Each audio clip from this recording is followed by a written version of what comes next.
Dia adalah putra dari keluarga mafia. Seharusnya dia mewarisi posisi ayahnya dan hidup nyaman tanpa beban. Namun, karena teman masa kecilnya mengatakan suka pria yang lembut, dia melepaskan statusnya sebagai putra seorang bos mafia. Selama 10 tahun, dia menjadi orang baik. Bahkan ketika diintimidasi di sekolah, dia tidak pernah melawan. Semuanya demi menjadi pria idaman gadis itu. Tapi gadis itu diam-diam bermesraan dengan preman sekolah, Shin Kyung-chul. Melihat pemandangan ini, Ji Won bagaikan tersambar petir. Saat kembali ke kelas, dia seperti kehilangan jiwanya. Dia bahkan tidak mendengar sapaan teman-temannya. Dia hanya menatap tajam gadis itu di depannya. Dia ingin mengirim pesan kepada gadis itu. Tetapi setelah mengetiknya, dia tidak berani mengirimnya. Saat bel berbunyi, Ji Won tidak tahan lagi. Dia bertanya pada Sujin apakah dia berpacaran dengan Shin Kyung-chul. Bukankah kau suka pria yang baik? Sujin menjawab, tidakkah menurutmu pria jahat itu keren? Ji Won teringat saat ayah Sujin sering mabuk dan memukulinya setiap kali mabuk. Ji Won selalu diam-diam menemaninya. Dia mendengar Sujin berkata bahwa ketika besar nanti, dia ingin menikahi pria baik seperti Ji Won. Karena kata-kata inilah Ji Won menjadi orang baik selama 10 tahun. Tapi sekarang, dia tidak lagi menyukai pria yang lembut. Ji Won meraih tangan Sujin. Sebenarnya aku jahat, darahku mengalir darah penjahat. Ayahku adalah bos geng beruang api. Dan aku punya banyak anak buah. Hanya dengan satu kata, aku bisa membuat orang yang menggangguku lenyap dari sini. Mendengar kata-kata Ji Won, Sujin tertawa. Kau mengkhawatirkan aku. Makanya kau menjelek-jelekkan dirimu sendiri, kan? Kau memang teman yang baik. Melihat itu, Ji Won tidak berkata apa-apa lagi. Saat mereka hendak keluar dari sekolah, Shin Kyung-chul tiba-tiba memanggil Sujin. Dia mengajaknya ke karaoke untuk belajar matematika. Sebelum pergi, Shin Kyung-chul tidak lupa mengejek Ji Won. Melihat wanita yang dicintainya digandeng orang lain, Ji Won menggertakkan giginya. Karena kau suka pria jahat, kan kutunjukkan padamu apa arti pria jahat yang sebenarnya. Sesampainya di rumah, Ji Won bergegas menemui pamannya, tangan kanan geng beruang api, Yang Jae-hyuk. Paman, aku butuh bantuanmu. Aku ingin menjadi pria jahat. Mendengar ini, Paman Jae-hyuk terkejut. Bukankah tuan muda selalu ingin menjadi orang baik? Mendengar pertanyaan pamannya, bayangan kemesraan mereka berdua terus berkelebat di pikiran Ji Won. Dia tidak punya alasan lagi untuk tetap menjadi orang baik. Yang ingin dia lakukan sekarang adalah menghajar Shin Kyung-chul dan merebut kembali Sujin. Paman Jae-hyuk memberitahu Ji Won bahwa untuk menjadi jahat, pertama-tama dia harus belajar mengendalikan ekspresinya. Kemudian, dia membutuhkan pakaian yang tepat. Namun, ketika dia kembali ke kamar dan melihat dinding kamarnya yang penuh dengan piagam penghargaan, dia terdiam. Saat itu, terdengar ketukan di pintu. Orang yang datang adalah anggota ketiga geng beruang api, Gisang. Meskipun dia terlihat ceria di rumah, di luar, dia adalah pria yang berani melawan babi hutan. Tuan muda, aku akan mengubahmu menjadi pria keren sepertiku. Ketika Ji Won keluar lagi, penampilannya telah berubah total. Para pamannya pun mengacungkan jempol padanya. Keesokan harinya, Ji Won pergi ke sekolah dengan pakaian barunya. Mengikuti saran pamannya, dia berusaha terlihat lebih garang. Saat ditanya teman-temannya, ia hampir saja tak bisa menahan diri. Tapi ia ingat perkataan Paman Hui. Akhirnya ia berhasil menahan diri. Hingga Sujin mengajaknya ke kantin. Di hadapan Sujin, ia pun menyerah. Sujin merasa Ji Won seperti orang yang berbeda hari ini. Namun perkataan Ji Won selanjutnya membuat Sujin terdiam. Kalau berubah, kau yang lebih dulu berubah. 10 tahun lalu, karena ucapanmu, aku menjadi orang baik yang mudah ditindas. Sekarang, juga karena ucapanmu, aku terpaksa menjadi orang jahat. Tanpa sadar, Ji Won telah keluar dari gedung sekolah. Ini pertama kalinya ia bolos dalam 10 tahun. Tiba-tiba, suara ribut dari tikungan menarik perhatian Ji Won. Saat ia melihat lebih dekat, ternyata itu Kyung-chul, orang yang merebut Sujin. Ia bersama seorang gadis yang tak dikenal. Saat Ji Won penasaran apa yang mereka lakukan, Kyung-chul membawa gadis itu keluar sekolah. Begitu keluar, gadis itu merangkul lengan Kyung-chul. Melihat itu, Ji Won menggertakkan giginya. Jadi Sujin menyukai orang seperti itu. Tak lama, mereka tiba di sebuah apartemen. Gadis itu langsung menolak, tapi Kyung-chul tak mau melepaskannya. Ia menarik tangan gadis itu untuk masuk. Di saat genting, Ji Won mengambil batu dari tanah dan melemparnya ke arah Kyung-chul. Mungkin ini pertama kalinya, ia malah mengenai kepala gadis itu. Kyung-chul mulai panik. Bajingan pengecut yang melempar batu. Keluar kau. Ji Won tak menghiraukannya. Ia malah mengambil batu lagi dan melemparnya. Kali ini tepat mengenai dahi Kyung-chul. Melihat itu, Ji Won menarik Yi Ji dan lari. Mereka berlari 10 km baru berhenti. Untuk menebus kesalahannya, Ji Wong membeli plester dan memberikannya pada Yiji. Tiba-tiba Kyung Chul menelepon. Yiji mengangkat telepon. Belum sempat bicara. Dari seberang terdengar makian. Siapa bajingan yang melempar batu tadi? Masih pakai seragam sekolah kita pula. Ji Wong mengira Yiji akan melaporkannya. Tapi Yiji malah membalas memaki. Setelah memaki, ia menutup telepon. Ji Wong pun mengacungkan jempolnya. Dalam suasana tegang itu, mereka menjalani kencan pertama mereka. Sekembalinya di sekolah, ia diberitahu teman-temannya bahwa ia ketahuan bolos oleh wali kelasnya, dan disuruh ke ruang guru. Melihat aksesorisnya yang berlebihan, Ji Wong memutuskan untuk melepasnya dulu. Saat melepas cincin, ia menyadari cincin naga birunya hilang. Ia mencari ke seluruh tubuhnya tapi tak menemukannya. Ia pun panik, karena itu hadiah dari Paman Kisang agar ia menjadi jahat. Cincin itu juga pemberian ayahnya kepada Kisang saat muda. Cincin itu sangat berharga dan Ji Wong diminta untuk menjaganya. Dan saat Kisang meninggal nanti, cincin itu harus dikembalikan padanya. Tanpa sepengetahuannya, cincin itu terjatuh saat ia melempar batu tadi, dan ditemukan oleh Kyung Chul. Ji Wong mengira cincinnya jatuh di kelas. Ia pun bergegas kembali ke mejanya untuk mencari. Saat dia melihat sekeliling, Shin Kyung Chul menendangnya dari belakang hingga terjatuh, lalu menghajarnya habis-habisan. Melihat Ji Wong terkapar di tanah, Shin Kyung Chul mengusap dagunya. Saat dia mengepalkan tangannya, siap untuk memukul lagi, Li Yeji muncul di ambang pintu. Aku yang memukulmu, kau bukan laki-laki kalau melampiaskan amarahmu pada orang yang tidak bersalah. Melihat itu, Shin Kyung Chul langsung mencengkeram kerah baju Li Yeji dan hendak memukulnya. Saat itu, Li Yeji teringat seseorang yang ditakuti Shin Kyung Chul. Song Jong Seok yang memukulmu. Kalau berani hajar dia saja. Mendengar nama Song Jong Seok, Shin Kyung Chul gemetar ketakutan. Wajahnya berkeringat dingin. Tapi di depan seluruh kelas, dia harus berani. Kalau tidak bagaimana dia bisa jadi bos? Dia berjalan ke arah Song Jong Seok dan memanggilnya beberapa kali. Tidak ada reaksi. Shin Kyung Chul malah menendang meja Song Jong Seok. Dia juga mencengkeram kerah bajunya, memprovokasinya. Song Jong Seok tidak tinggal diam. Dia membalas dengan tangan besinya. Hanya dengan sedikit tenaga, Shin Kyung Chul gemetar kesakitan. Dia berusaha melepaskan tangan Song Jong Seok. Rasa sakit di lengannya membuatnya mengertakkan gigi. Sebelum pergi, dia meninggalkan ancaman. Tunggu saja kau. Lalu dia menghampiri Kang Ji Wong, mencengkeram kepalanya. Postur anak itu mirip si pecundang ini. Tapi si pecundang ini tidak punya nyali seperti itu. Tindakan ini membuat Kang Ji Wong melihat cincin naga biru di tangan Shin Kyung Chul. Bagaimana aku menjelaskan ini pada Paman Kisang? Saat dia terlatih-tatih memasuki rumah, para paman membungkuk menyambutnya. Tapi sedetik kemudian, mereka terkejut karena melihat tubuh Ji Wong penuh luka dan jejak kaki.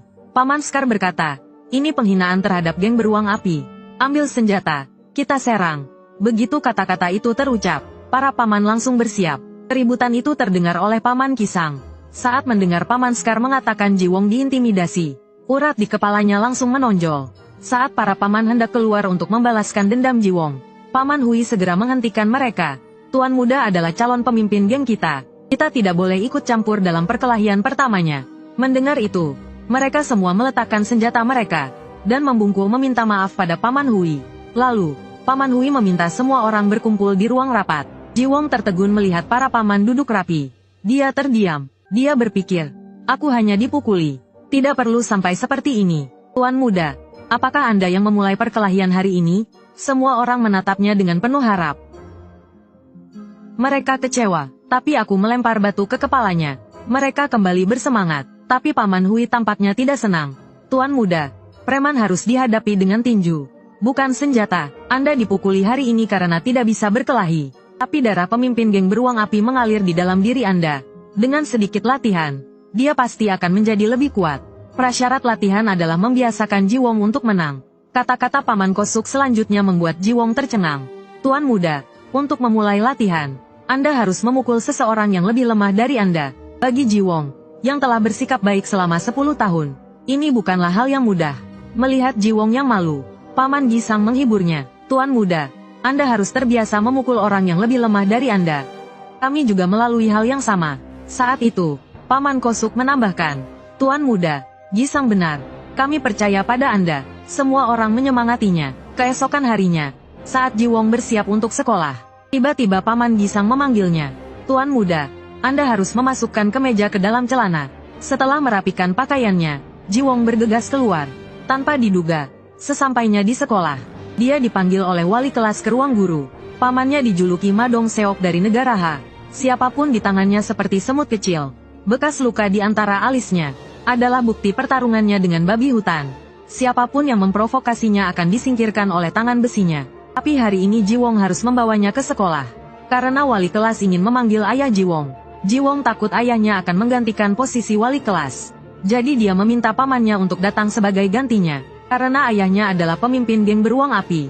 Dengan anak buah yang sebanding dengan Liu Huaqiang.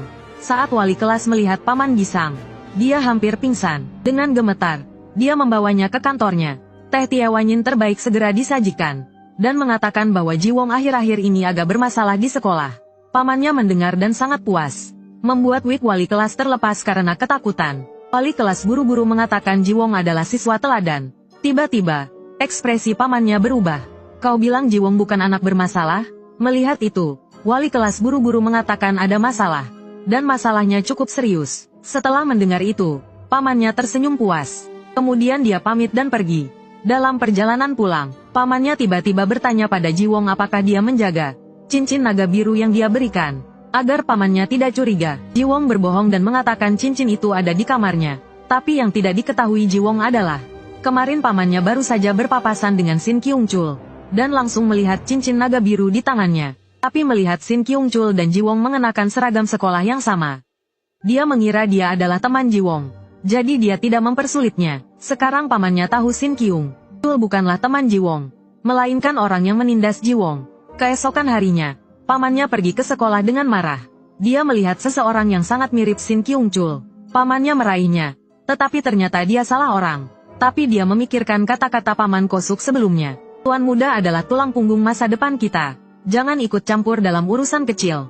Lalu dia pergi. Di sisi lain, Shin Kyung-chul sedang memamerkan cincin naga biru yang dia temukan kepada dua anak buahnya. Si rambut pirang mengatakan benda itu kira-kira harganya 2 juta won. Dan dia bisa membantu Shin Kyung-chul menjualnya. Hanya dengan sedikit biaya jasa. Shin Kyung-chul langsung setuju tanpa pikir panjang. Karena dia sangat membutuhkan uang untuk membeli sepeda motor. Tapi dia tidak tahu cincin itu akan membawa banyak masalah baginya. Keesokan harinya, si rambut kuning membawa Shin Kyung-chul ke sebuah pegadaian. Agar terlihat lebih dewasa, Shin Kyung-chul memakai baju kakaknya. Melihat pegadaian yang kumuh itu, Shin Kyung-chul agak enggan masuk. Didorong oleh si rambut kuning. Mereka berdua akhirnya masuk ke pegadaian. Namun yang mengejutkannya, pemilik toko itu ternyata adalah paman Gisang. Si rambut kuning ketakutan dan gemetar. Suara pintu rolling door yang tertutup terdengar dari luar. Selanjutnya adalah waktu paman Gisang beraksi. Shin Kyung-chul gemetar ketakutan. Dia mengira si rambut kuning telah mengkhianatinya, dan berteriak ingin mengembalikan cincin itu kepada paman Gisang. Paman Gisang tidak menghiraukannya. Malah sambil memegang kenakel duster, dia berkata kepada Shin Kyung-chul bahwa sebentar lagi mungkin akan sedikit sakit. Sebelum Shin Kyung-chul sempat bereaksi, paman Gisang meninjunya. Pukulan itu hampir membuatnya pingsan. Lalu, paman Gisang menjambak rambutnya dan berkata, jaga baik-baik cincin itu untukku. Bosnya akan mencarimu. Kalau kau berani menjualnya ke orang lain, ku bunuh kau. Shin Kyung-chul segera mengiyakan. Tetapi karena melihatnya masih muda dan tidak tahu cara merapikan rambut, paman Gisang memutuskan untuk merapikannya. Shin Kyung-chul hampir menangis terharu. Di sisi lain, Jiwong baru saja pulang ke rumah, dan mendapati semua pamannya membungkuk dengan kepala menghadap ke lantai. Jiwong mengira telah terjadi sesuatu. Ketika dia melihat ke dalam, ternyata ayahnya telah kembali. Alasan para paman di depan pintu membungkuk seperti itu adalah karena Jiwong dipukuli di sekolah. Ayahnya menghukum mereka. Dia juga dengan marah mengatakan kepada Jiwong jika dia tetap lemah seperti ini, dia tidak akan menganggapnya sebagai anak lagi. Setelah mengatakan itu, ayahnya pergi tanpa menoleh ke belakang. Dia membenci ayahnya yang jahat, dan juga membenci kelemahannya sendiri. Paman Wok memberitahu Jiwong jika dia memiliki sesuatu yang ingin dilindungi, maka dia harus memiliki kekuatan untuk melindunginya. Jiwong yang duduk di tempat tidur teringat Sujin. Karena Sujin adalah orang yang ingin dia lindungi. Saat itu juga dia akhirnya memutuskan, dia akan menerima pelatihan dan menjadi kuat. Para paman merasa senang mendengarnya. Paman Wok menyerahkan pelatihan khusus kepada paman Gisang. Dalam perjalanan ke tempat latihan, paman Gisang sekali lagi menanyakan tentang cincin naga biru. Kali ini Jiwong tidak berbohong. Dia mengatakan bahwa dia secara tidak sengaja menghilangkannya dan ditemukan oleh Shin Kyung-chul. Paman Gisang mengatakan dia bisa membantu mengambilnya kembali, jika Tuan Muda mengizinkan. Meskipun sebelumnya Ji Wong sangat ingin pamannya menghajar Sin Kyung Chul untuknya. Mendengar hal ini, Paman Gisang terharu dan memeluk Ji Wong. Tuan Muda, akhirnya kau sudah dewasa. Selanjutnya adalah latihan dasar 3 item. Item DY, D angkat beban. Tes kedua, bench press tanpa beban. Tapi, Ji Xiong bahkan tak bisa mengangkat bar kosong. Hal ini membuat Paman Gisang sedikit kesulitan. Z tes terakhir, deadlift. Saat ini, Paman Gisang sudah tidak memiliki harapan apapun pada Ji Xiong. Namun, detik berikutnya, Ji Xiong menyelesaikannya dengan mudah. Melihat hal ini, Paman Gisang menambahkan beberapa beban untuk Ji Xiong. Tanpa diduga, Ji Xiong tetap menyelesaikannya dengan mudah. Ji Xiong berkata ini sangat mudah, dan dia bisa menambah beban lagi. Hal ini membuat Paman Gisang terdiam. Mungkinkah Tuan Muda? Kemudian, dia mengajak Ji Xiong untuk adu panco.